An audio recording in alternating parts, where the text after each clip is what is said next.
একা একা হাহাকার, আজিজুর আজিজুর শোন, আমার হলুদ শার্ট তোকে দেব, কথা দেওয়া ছিল, বেহেশতে যাবার আগে নিলি না আমার দেহ প্রাণ। লিকলিকে লম্বা ছেলে, যেন একটা চাবুক, চোয়ালে কৈশোরের কাটা দাগ, মার চোখে আজও পোলা পান। 2012 সালের নবমীর ভোরে থমকে গেছে নীল লোহিতের কলম। তবু বাঙালির সাহিত্যের ম্যাটিনি আইডল বেঁচে আছেন তাঁর সৃষ্টিতে, তাঁর গল্পে, উপন্যাসে, কবিতায়। রবিবাসরীয় সন্ধ্যায় বাংলা একাডেমির সভাঘরে সুনীল গঙ্গোপাধ্যায়ের 91তম জন্মদিবস উপলক্ষে বিশেষ আয়োজন করে ভাষানগর নামে সংগঠন। একজন মানুষ শুধু সকালে লিখত, সকালে 2 থেকে 3 ঘন্টা, তো তাতেই বাংলা সাহিত্য ভেসে গেছে। আর আমি ছিলাম নিশাচর,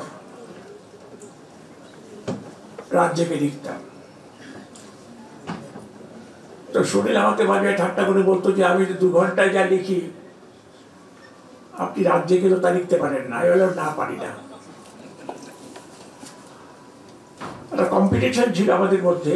সত্যি খুব খুব ভালো লাগলো। আমি মাঝে মাঝে ভাবতাম সুনীলের সঙ্গে আসে, সুনীলদের সবাইকে ভালোবেসেছে, চেষ্টা করেছে যে ওদের সঙ্গে এরা মানে ও সুনীল, কিন্তু আমি একলা বড় হবো এই জিনিসটার মধ্যে ছিল না। এই ছেলেগুলো আশেপাশে আছে, মেয়েগুলো, এরাও বড় হোক। আজকে আমার মনে হচ্ছে আমি ভীষণ ঈর্ষা, আমার মধ্যে ঈর্ষাটা ভীষণ বেশি ছিল। আমি সুনীলকে বড্ড পজিটিভ ছিলাম, আমার প্রেম বড্ড পজিটিভ ছিল। ব্যাকুলতা ছিল না চাওয়ার চেয়ে বেশি, আগুন ও জলে যেরকম রেশারেশি। কবিতা পাঠ থেকে স্মৃতিচারণ, সব মিলিয়ে এক অন্যরকম সন্ধে তৈরি হয় এদিন। আলিঙ্গনের ভেতরের শূন্যতা। এই এখন চারপাশে যে বাংলাকে যেরকমভাবে অপমান করা হচ্ছে, সুনীল গঙ্গোপাধ্যায় একটা উত্তর দিচ্ছেন।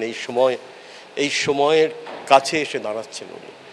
এবং সুনীলদা তো রাস্তায় নেমেছিলেন বাংলা ভাষার জন্য। তিনি যে রয়েছেন, বাংলা ভাষার ভেতর রয়েছেন, বাংলা ভাষাকে নিয়ে বেঁচে আছেন, এটাই হচ্ছে একজন লেখকের কিংবদন্তি হয়ে ওঠার ঘটনা। কেননা মৃত্যুর পরে একজন লেখক, প্রকৃত লেখক, জীবন্ত হয়ে ওঠেন।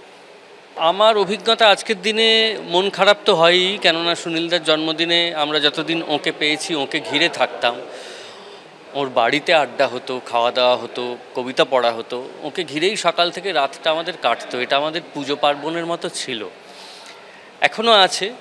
কিন্তু সুনীলদার না থাকাটা যে কতখানি অপূরণীয় ক্ষতি, এটা মর্মে মর্মে টের পাই। কেননা অত চমৎকার, আধুনিক এবং উদার একজন মানুষ আজকের দিনে বড় বিরল। আজ সুনীলদা থাকলে আমাদের জীবনটা একটু অন্যরকম হতো।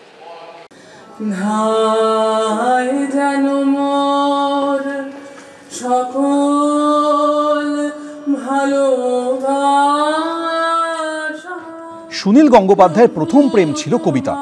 শুধু কবিতার জন্যই অমরত্ব তাচ্ছিল্য করেছিলেন কবি। রোম্যান্টিক বাঙালি প্রেমের নতুন ভাষা পেয়েছে তাঁর কবিতায়। সেই কবিতা আর গানে পালিত হলো কবির জন্মদিন। অরিত্রী ভট্টাচার্য, এবিপি আনন্দ, কলকাতা।